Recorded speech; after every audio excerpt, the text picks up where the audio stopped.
Imagine a future where Black Americans collectively empower themselves economically and socially through a unified vision. Well, this is the essence of the Black Project 2025. Hello, my viewers, and welcome back to my channel. If you haven't yet heard about the Black Project 2025, then make sure to stick around and watch this video until the very end. Well, in this video, a visionary sister proposes a bold plan to harness the collective talent, resources, and purchasing power of Black professionals. The idea involves creating a self-sustaining ecosystem of Black-owned businesses, services, and initiatives that foster economic growth, independence, and community development. Envision Black-owned grocery stores, banks, doctors' offices, and law practices, as well as comprehensive directory of Black-owned businesses.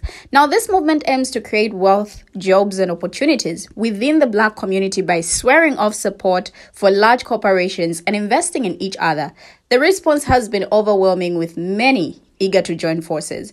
Now, this movement has the potential to make a significant impact on the Black community, and it's exciting to see people coming together to make it happen. So I've shared the link in the comment section to find her on TikTok for those interested in joining. So make sure to check out the link in the comment section. With that said, let's check out her video as different people react or share their ideas, or their thoughts rather, on what they think about this idea. I will be right back. What if we had a Black Project 2025? Hear me out. I know it sounds crazy, but this is my vision.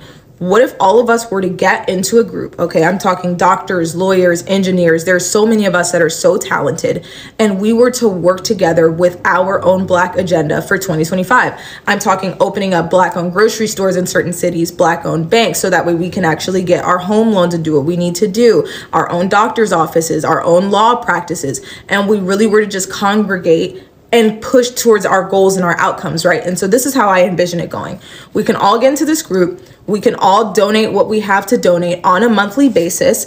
And then basically we can have a CEO, we can have a CMO, and we can have a CFO that's in charge of leading the groups with the initiatives, right? We could have bi-weekly, monthly calls in regards to where we stand with our goals. So, okay, guys, we want a Black-owned grocery store in Los Angeles built and developed, August 2025. This is where we stand. This is how much we have funded. This is what's needed. This is where we are in the process. And we just go from there. And so we can just kind of congregate. And then on top of that, in this group, we could also just have a massive directory of Black-owned businesses. So that means that everyone that joins this group swears off of purchasing from these large corporations. I'm talking Black-owned coffee brands, clothing, everything you guys can think of, toiletries, like down to everything, like body washes, everything we use and consume on a daily basis. It is no longer purchased from these large corporations. It is purchased from one another.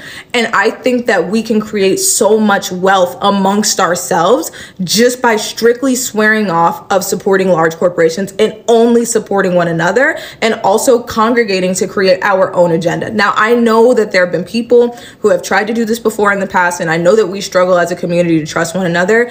I don't really care about all that right now. I just personally feel like if we are able to put our pride aside and get it done, I feel like it could be one of the most impactful things done in Black history. Like, maybe there is a silver lining in Kamala not being able to get into office, because as a community, we just become that much more tight knit. Do you get where I'm coming from? I don't know. I know it sounds crazy, but I just feel like this is something that we should do. And I feel like I feel very strongly about the ability for us to transform our community and the perception of African-American individuals if we were to really finally come together. Man, if you Black and you haven't joined Black Project 2025 yet, you are missing out, y'all. This is an opportunity of a lifetime for Black people, the Black community, to come together and create something that I haven't seen done before in my lifetime. They have tried to do this multiple times in the past, but we all know how that worked out. But this right here, this time, when I tell y'all, this is something y'all not gonna want to miss out on.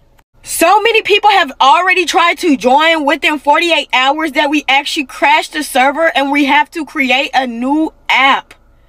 First of all, I'm going to tag the creator in this video right here below. What you're going to do is literally directly click this on the name that you see on the video, and it's going to take you directly to her page where she explains the whole group. But in summary, what it is, it's a Black community where we're all coming together and contributing to each other and feeding off each other, whether you have a skill, talent, career, job, whatever the case may be. For example, I've talked about in my other pages, this is my 7th TikTok page, and I'm doing a video on every single page. Like, my main contribution is going to be swim lessons because I am a professional athlete / coach and swimmer.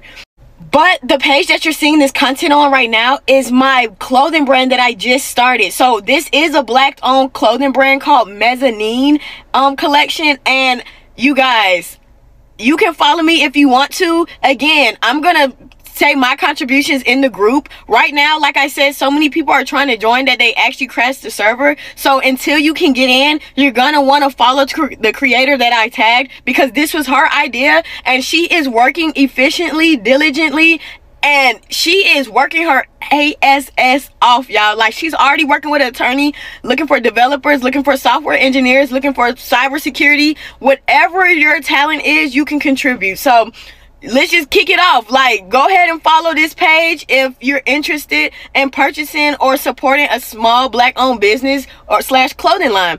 But until then, until you can get into the group, luckily I already got in, you're gonna follow the creator that I tag, and let's just support each other and create this community.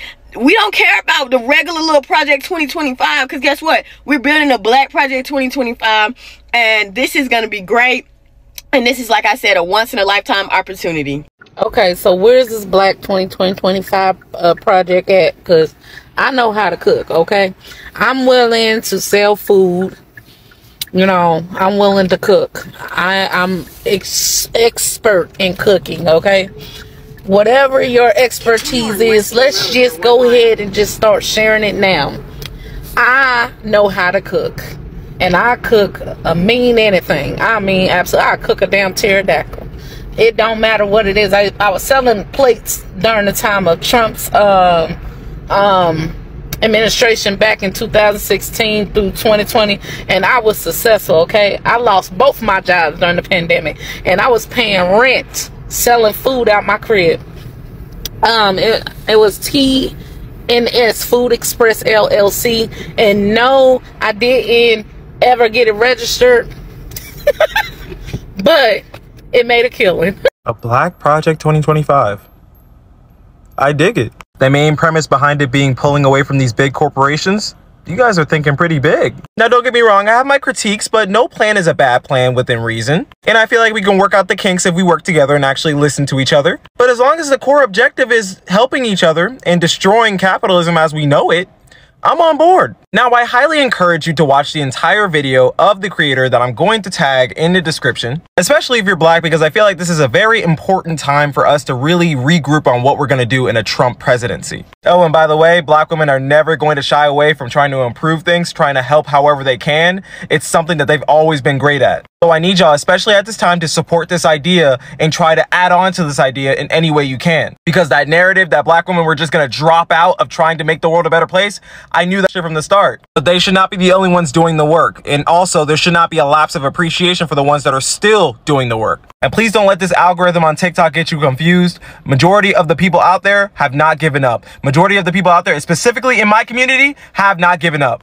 I see y'all talking about a Black Project 2025, and I just want to help y'all out real quick so we can make sure it's as radical as possible.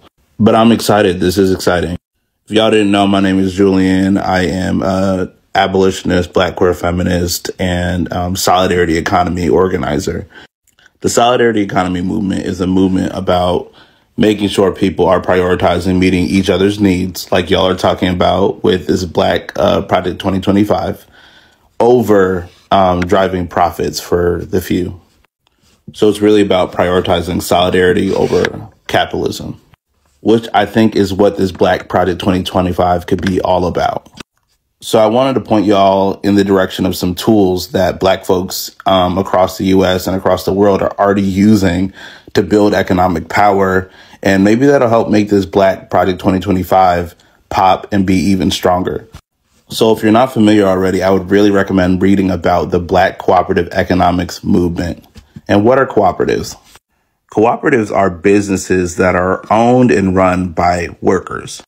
The profits are often shared among the workers. The workers are the ones that make big decisions about how the cooperative functions. That's if you're talking about worker cooperatives. There are many other types of cooperatives, including consumer cooperatives, which is really what I came here to talk about.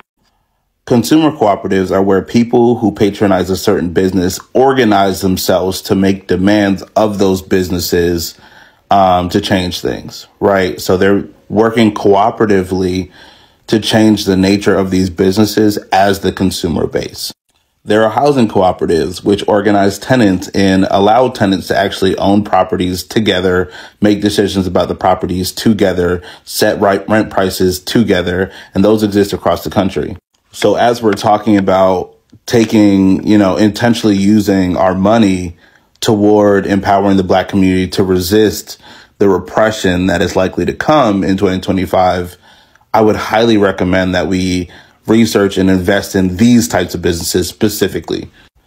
I know folks are really excited to invest in Black businesses, and I think that's important. But if those Black businesses are only going to enrich one or two people as opposed to entire communities in the form of a cooperative, I'm going to choose the cooperative. I'm going to choose the thing that enriches as many people as possible and meets their needs. Because at the end of the day, what is the economy for if our needs are not all being met? Frankly, I don't want to organize the entire Black community towards something in 2025 if it's just going to enrich a handful of people. We need to do things that are going to help everybody, which is why I think cooperatives are so important here. I want to talk about other solidarity economy models for the Black community, but I don't want this video to get too long. So let me know in the comments if you want a part 2, and I got you. And if you don't know what I'm talking about, I'm going to tag the original creator that was talking about this Black agenda for 2025. I think her name was Anaya, but I'm about to look it up. Black Project 2025 is on and popping. Like, I'm so proud to see the Black community come together to make our own. Now, I hope y'all do heed my warning, because I know y'all feel the weird energy in the air, right? Now with Black Project 2025, however, with post-election, there's something going on with Elon Musk. Like, Elon Musk has a lot to do with why Kamala Harris lost the election. With the Starlink, with it being linked back to so much, my thing is, I vividly remember South Africa trying to tell us about Elon Musk back when Tesla started popping. And then I remember South Africa again trying to warn us about Elon Musk back when Tesla started building all those factories during the pandemic. And here they are yet again trying to tell us, hey, Black community, I know y'all mad at us. I know we don't always see eye to eye, but hey, that you better watch, because he's coming after everything y'all got. I'm saying that because every single thing that we have been going through with the data breaches going on, all that shit tracks back to Elon. And with y'all being the money, which them white folks know that the Black community is the money. Like, they're fully aware that the ones that are quickly making the millions, coming up with $1 million ideas, they know that it's us, right? They're going to be coming after every single dollar that y'all make, because they know that everybody want an invitation to the cookout. They know everybody want to be invited. They know everybody want to be involved, and they know exactly where to go to find the vibe. Do you understand what I'm saying? The vibe always brings the money to them. That is the Black community. Right. With that being said, Black Project 2025, they're more than likely going to be trying to tap into it some way. So we need to make sure that there's engineers, there is technologically savvy people on there that can build a malware so airtight that Starlink cannot get in it or get anywhere near it. And the reason why I'm saying that is because they're going to try to start stealing from y'all. They're going to try and start taking from y'all community. Well, the community, not y'all community. I'm Black, and I also signed up for Black Project 2025. They're going to try and start taking from it. We've seen this happen before. This is not me fear-mongering in any way, shape, or form, so please forgive me if it comes across as fear-mongering. What I am saying is we've seen this happen before. Have we not? Seen us build up communities, all the places they turn, like, literally is garnishing so much money, millions of dollars, like people coming from all walks of life to come to where we at to spend their money. They know that we are the money. And even worse, they know that the money will always come to us, right? So they're going to start trying to find ways that they can tighten up on restricting apps, all that type. Already started digging in the Cash App. saying that you got to pay taxes on what you get from Cash App, knowing that the most people that use monetary systems like Cash App are people of color, because we know how to hustle, right? They're going to be coming after that. And it's Elon Musk. South Africa been trying to warn us for the longest. And I had a feeling one day we would end up regretting that. I just hope that we wouldn't. We wouldn't end up regretting the fact that South Africa been trying to warn us this entire time. But apparently over in South Africa, they ran this man off. They don't like him. They know that he steals excuse me, he steals from them too. And then some people were even saying that Elon Musk basically on the app that he had, he was able to forecast that Trump was going to win because he filtered down the votes. Basically meaning that because he was the one that was counting the votes through Starlink, he can control how the votes look when they come through the system. And if he filter it down, of course it's going to look like Donald Trump win. It's a way to manipulate the system. So what I'm saying about Black Project 2025 is protect yourself. Now that we see who our common enemy is, protect yourself. Protect your business. Protect your intellectual property. Protect yourself. Because this is such a beautiful, amazing idea. But we've seen this happen in the past, not digitally, but brick and mortar, and what they do when we start winning. Protect yourself. Now, we all know how Project 2025 of Donald Trump and his allies is going to restructure the U.S. government and has specific implications for Black Americans. The Legal Defense Fund, LDF, an organization that fights for racial justice, released the most in-depth legal analysis of Project 2025's impact on Black communities, and it highlighted how Black Americans would be harmed due to policies that would weaken anti-discrimination laws, dismantle the Department of Education, threaten Black political power, increase the use of the unaliving penalty, which disproportionately affects Black people, and exacerbate health disparities caused by environmental articism. Now, with what we know about Donald Trump's Project 2025, it's very, very much clear that it would have devastating consequences for the Black community. The project's agenda includes policies that would disproportionately harm Black Americans, from restricting reproductive health care to gutting programs that help families make ends meet. In fact, the Project 2025 proposes to ban unaliving of unborn babies nationwide, restrict access to contraception and medication, and rip away lower prescription drug costs and healthcare access that has increased insurance rates for Black Americans to a record high. Now, this would exacerbate racial health disparities, particularly for Black women, who are already more likely to get unalived from pregnancy-related issues. Project 2025's economic policies would worsen racial inequality. The plan includes sweeping tax cuts that would benefit the ultra-rich while leaving working Black families behind. In fact, palm-color Americans would gain the most from these tax cuts, with African Americans receiving only 5% of the benefits, despite earning 6% of the nation's income. Now, the sisters propose to create a collective network of Black-owned businesses, services, and initiatives, I feel is going to be a game changer for the Black community. By pooling resources, talents, and purchasing power, this initiative has the potential to foster economic growth, independence, and community development. The idea is to create a self-sustaining ecosystem where Black professionals can support each other, share knowledge, and access resources.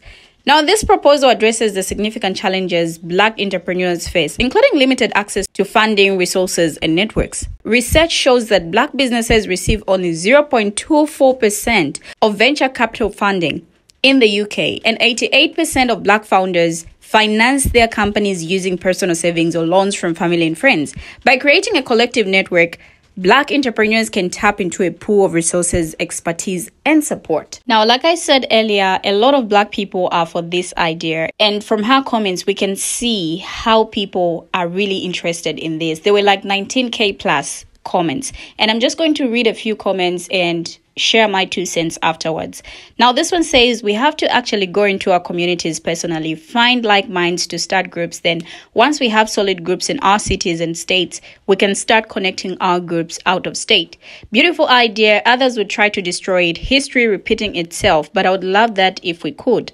Licensed insurance agent here. I'm in. First key to this being successful is knowing our history so well. Know what to prepare for and what to avoid. Remember, we earned the first two.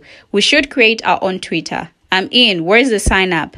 How I wish we could do this all over the world. I'm in South Africa. A better plan would be to review what's already out there and choose the most effective organization and then back them. Our power is diluted because we keep struggling starting over unnecessarily. Nail salons and beauty supplies keep the money in the community too. This could be done, but we would have to move in complete silence. Our own platform to communicate would be great. I so agree with this. I feel Black people need to move in complete silence, because if we are going to be talking about this in the open, a lot of people are going to know our plans. A lot of people are going to know what is happening, what is going on, and it is not going to happen. So I so agree with this commenter. This one says, beautiful idea, but that's step 3. Step 1 is actually working on each other within. Ego, trust issues, pride, childhood issues. We always try to start at step 3 or 4. We need to start from 1. Honestly, I see a lot of people coming up with nice ideas like this, but the thing is, how serious are we about this? How and when will actions start to actually be taken? I agree, and we're doing background checks because we need the best of the best. Yes, second chances happen, but we're in need of perfection right now. I don't have a degree. I don't have a specific skill set, but I have worked odd jobs and know a bit of everything. And if I don't know, I can learn. My wife is in tech too. For it to work properly, it would have to be a project 2026 or 2027, just to make sure it's not half-assed and taken seriously, but you're onto something. Commenting to keep on this side of TikTok. Love seeing this come out of the election. I support this vision. Now, these are some of the comments from people, and a lot have actually shared their views, their thoughts on this as well. And I feel it is a good idea, actually, if really people can, just come together and work together and make this thing happen. It can be a great idea. Honestly, the sisters' proposal to create a collective network of Black-owned businesses, services, and initiatives has generated quite a buzz, with many hoping it will finally bring about tangible change. Now, while this isn't the first attempt at empowering the Black community through economic solidarity, some believe this latest effort brings something new to the table. Like past initiatives have faced significant challenges, from systemic barriers to limited access to capital and resources. However, this time around, the focus on collective support, resource sharing, and community-driven decision-making has sparked optimism. By pooling their expertise, talent, and purchasing power, Black entrepreneurs and professionals can create a self-sustaining ecosystem that fosters economic growth and social change. Now, some argue that this approach addresses the historical lack of economic opportunities and systemic inequalities that have hindered Black economic progress. By recognizing and addressing these challenges, the sisters' proposal offers a renewed sense of hope for creating a more equitable and inclusive economy. Now, while skepticism remains, the enthusiasm and energy surrounding this initiative are undeniable. As one supporter noted, this time feels so different. We just hope and pray that this is going to work out and people are going to work hand in hand. Like I said earlier, I've shared the link in the comment section to find her on TikTok for those interested in joining in this movement. We have finally come to the end of the video, but what do my viewers have to say? Share your thoughts, your views as well on what you think about the Black Project 2025. Thank you for always watching, and see you in my next video as I bring you another interesting video. Don't forget to give this video a thumbs up by tapping on the like button and turn on your notification bell so that you don't have to miss on any of my videos.